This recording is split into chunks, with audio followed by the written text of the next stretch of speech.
I didn't think Until Then would hit me hard in the feels. It's one of those rare once in a blue moon type of games where the world building, the narrative, and the characters make you feel right at home. It gives off an unusual sense of familiarity, a feeling of nostalgia. It's an adventure through the looking glass that takes you to the far past of your youth, and it just hits the right spots that would definitely pull at your heartstrings. The story revolves around our main protagonist, Mark Borja. He's a ninth grade student and is pretty much your average Filipino hormonal teen. I mean, we're all kind of angsty and rebellious and sometimes apathetic in this age. But hey, Mark absolutely gives the vibes. His best friend Kathy Portillo, who is just a pocket of pure joy and excitement, and personally just a chaos gremlin in my opinion. Rydell Gonzalez, who's the resident hippie, coffee enthusiast, and rising film star. Luis Orduña, Mark's class president, who's a science genius, and the new girl on the block, Nicole Laksamana. Until Then is a Filipino visual masterpiece. It's a game that dives into the innocence of being a teenager, exploring the themes of family and friendships, to finally figuring out what your dream in life is. Until Then's gameplay is pretty much a visual novel at this point with some semblance of exploration. The game places you into certain scenarios where you have a set amount of interactions with NPCs, or even the environment. The game is jam packed with cultural, societal, and even political references that, even if you're not Filipino, would definitely get a chuckle or even a reaction from you. I'm looking at this definitely not Jollibee reference, and it just brings a smile to my face. From a gameplay standpoint, I do wish it had an active inventory like those old school point and click adventure games, where you had puzzles to solve and try to moon logic some things. But that's just me. Games like Pajama Sam, Monkey Island, and Sam and Max come into mind when I think of those type of games. Until Then eases you in though with that absolutely beautiful and recognizable Filipino environment and the lightheartedness it exudes, but don't let this easy on the eyes visual candy fool you. The game is a narrative driven visual adventure that also delves into a slew of conspiracy and mysteries, how to deal with grief, and an entire rabbit hole of amazing twists that you should absolutely explore personally. Lastly, Until Then has a few mini games that definitely make the game have more variety, from a rhythm game to a driving game, and other mini games that feel so unapologetically Filipino. And it can't be the Philippines without the karaoke machine. Sing on, my fellow Pinoys. And also for those who don't know, I'm from the Philippines and I'm a Filipino, and Philippines mentioned. Let's go. The world building in Until Then, in my opinion, is smart. Outside of your adventures as Mark, you get to go onto their version of Facebook. The social media aspect of the game gives you so much information on the lore, ideas on who the people Mark are in the loop with, and when you interact with these posts, sometimes there will be continuations or additional engagement that you get to see later on in the game. To be honest, this method of world building really is good. It makes the world feel alive.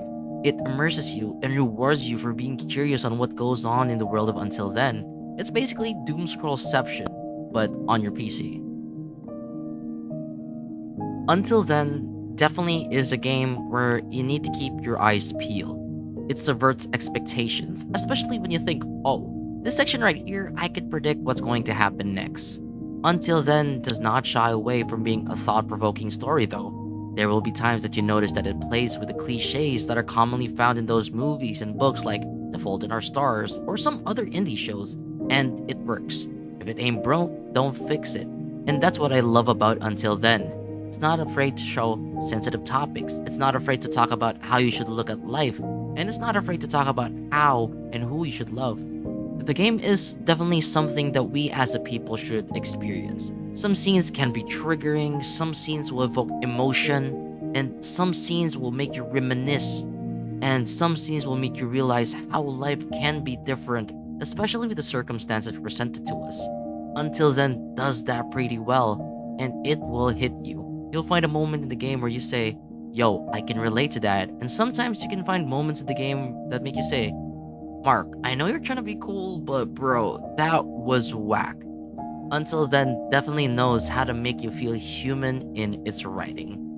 As a game though, it does not come without imperfections. Sometimes the game can lag, sometimes the loading screen takes forever, and I feel like some of the minigames have that slight level of jank.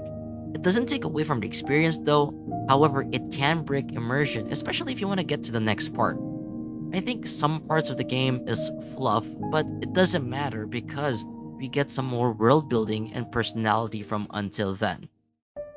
The music in the game is absolutely something you need to listen to. The soundtrack knows when to speak, it knows when to get quiet, and Kyle Patrick Naval did a wonderful job making the score connect with the audience. In moments you will feel like something's about to break, the music doesn't overwhelm the moment. The music guides it and lets it cook. Sometimes it feels like the music isn't supporting the story at all.